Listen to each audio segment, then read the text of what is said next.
Hello, good morning. నేను doctor Prem Kumar, chief consultant pulmonologist, Medicare hospitals, MVP colony, Visakhapatnam. ఈరోజు మనం టీకాల గురించి మాట్లాడుకుందాం. వ్యాక్సిన్స్.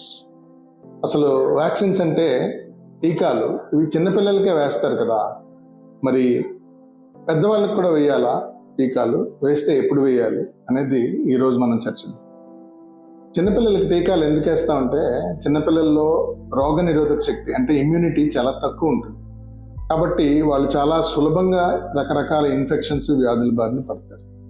అలాగే పెద్దవాళ్ళు కూడా 65 ఏళ్ళు దాటిన తర్వాత వాళ్ళ తాలూకు ఇమ్యూనిటీ స్లోగా వేన్ ఆఫ్ అయిపోతూ ఉంటుంది, అంటే తగ్గిపోతూ ఉంటుంది. అప్పుడు మళ్ళీ వాళ్ళు ఈ ఇన్ఫెక్షన్ల బారిన పడుతూ ఉంటారు అన్నమాట. సో నేను పల్మనాలజిస్ట్ని కాబట్టి ఊపిరితిత్తుల వ్యాధులకు సంబంధించి రెస్పిరేటరీ పర్స్పెక్టివ్లో మాట్లాడుకుంటే ఈ సిఓపిడి పేషెంట్స్ అంటే క్రానిక్ అబ్స్ట్రక్టివ్ పల్మనరీ డిసీజ్. ఇది గతంలో స్మోకింగ్ వల్ల కానీ, ఇండస్ట్రియల్ పొల్యూషన్ వల్ల కానీ ఆయాసం ఎక్కువగా ఉండి వాళ్ళ లంగ్స్ సిఓపిడి అనేటటువంటి అంటే క్రానిక్ బ్రాంకైటిస్ అని కూడా అంటారు, ఈ వ్యాధితో ఉన్నప్పుడు వాళ్ళకి వ్యాక్సిన్స్ చేయాలన్నమాట. సో ఈ వ్యాక్సిన్స్లో న్యూమోకోకల్ వ్యాక్సిన్, ఇన్ఫ్లుయెంజా వ్యాక్సిన్, 50 ఏళ్ళు పైబడితే ఈ జాస్టర్ వ్యాక్సిన్, తర్వాత రెస్పిరేటరీ సెన్సేషియల్ వైరస్ వ్యాక్సిన్, ఇలా రకరకాల వ్యాక్సిన్స్ వాళ్ళు ఫర్దర్ ఇన్ఫెక్షన్ రాకుండా, ఇన్ఫెక్షన్ వస్తే ఎగ్జాజర్బేషన్ వస్తుంది, అంటే ఆయాసం సిమ్టమ్స్ ఎక్కువ అవుతాయి. అలాంటప్పుడు ఏంటంటే హాస్పిటలైజేషన్స్, ఐసీయూలో జాయిన్ అయ్యేటటువంటి అవకాశం ఇవన్నీ ఉంటాయి. సో ఇవన్నీ తగ్గించుకోవాలి అని అనుకుంటే కనుక అడల్ట్స్ కూడా ఈ సిఓపిడి వ్యాధిగ్రస్తులు వ్యాక్సిన్స్ వేయించుకోవాలన్నమాట. యూజువల్గా 65 ఏళ్ళు దాటిన వాళ్ళకి వ్యాధులు ఉన్నా లేకపోయినా కూడా వ్యాక్సిన్ వేయించుకోవాలి.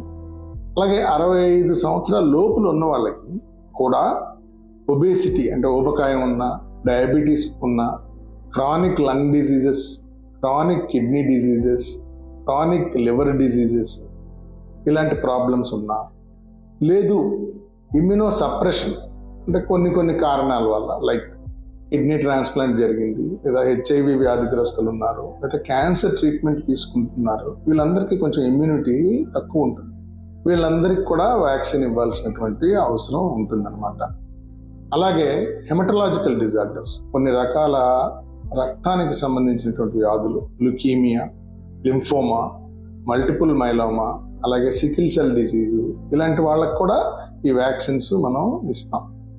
సో పల్మనాలజిస్ట్గా నేను రికమెండ్ చేసేది ఏంటి అంటే న్యూమోకోకల్ వ్యాక్సిన్ ప్రెవనార్ 13 అని వస్తుంది. అది ఇచ్చిన తర్వాత 1 సంవత్సరం తర్వాత న్యూమోవాక్స్ 23 అని ఇంకో వ్యాక్సిన్ ఇస్తాం. ఆ వ్యాక్సిన్ ఇచ్చిన తర్వాత మరి ఇంకా మనం ఇంకొక 5 ఏళ్ల వరకు ఏమీ ఆలోచించక్కర్లేదు. ఈ మధ్యన ఇంకా ఇండియాలోకి రాలేదు, యుఎస్లో అయితే ప్రెవనార్ 20 అని వచ్చింది, అంటే 20 రకాల న్యూమోకోకల్ బ్యాక్టీరియాని నివారించగలుగుతుంది. అదైతే ఒకసారి తీసుకుంటే లైఫ్ టైం వ్యాక్సిన్.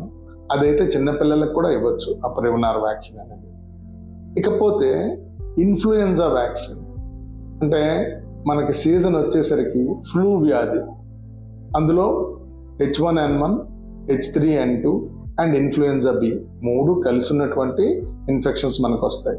ఇది కూడా ఈ నేను చెప్పినటువంటి సిఓపిడి వ్యాధిగ్రస్తులు కానీ, ఆస్థమాటిక్స్ కానీ, 65 ఏళ్ళు దాటిన వాళ్ళు కానీ, కోమార్బిడిటీస్ అంటే chronic heart disease, lung disease, kidney disease, లేకపోతే ఇమ్యూనో కాంప్రమైజేషన్ అంటే క్యాన్సర్ ట్రీట్మెంట్ తీసుకుంటున్న, స్టీరాయిడ్స్, కొంతమంది జాయింట్ పెయిన్స్కి, రొమటలాజికల్ డిజార్డర్స్కి తీసుకుంటూ ఉంటారు, వాళ్ళకు కూడా ఇమ్యూనిటీ తక్కువ ఉంటుంది. వీళ్ళందరికీ ఇన్ఫ్లుయెంజా వ్యాక్సిన్ వేయించాలన్నమాట.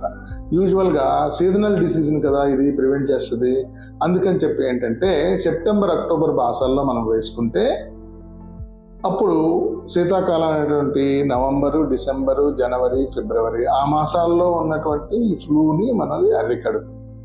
సో ఫ్లూ వల్ల ఏంటైతే నష్టం అంటే ఒకటి మార్బిడిటీ, సఫరింగ్, అంతేకాకుండా ఈ సిఓపిడి వ్యాధిగ్రస్తులు సిమ్టమ్స్ ఎక్కువైపోయి ఐసీయూలోని హాస్పిటలైజేషన్ కాస్ట్ ఇవన్నీ పెట్టుకుని మళ్ళీ అడ్మిట్ అవ్వడం, సమ్టైమ్స్ లైఫ్ రిస్క్ కూడా ఉంటుంది. కాబట్టి ఇవి ప్రివెంట్ చేస్తే H1N1 అంటే స్వైన్ ఫ్లూని ప్రివెంట్ చేస్తుంది, H3N2 అంటే సీజనల్ ఇన్ఫ్లుయెంజాని కూడా ప్రివెంట్ చేస్తుంది. కాబట్టి ఇన్ఫ్లుయెన్జా వ్యాక్సిన్ని, న్యూమోకోకల్ వ్యాక్సిన్ని నేను అడల్ట్ వ్యాక్సినేషన్లో రెస్పిరేటరీ పర్స్పెక్టివ్లో నేను రికమెండ్ చేస్తాను. Thank you.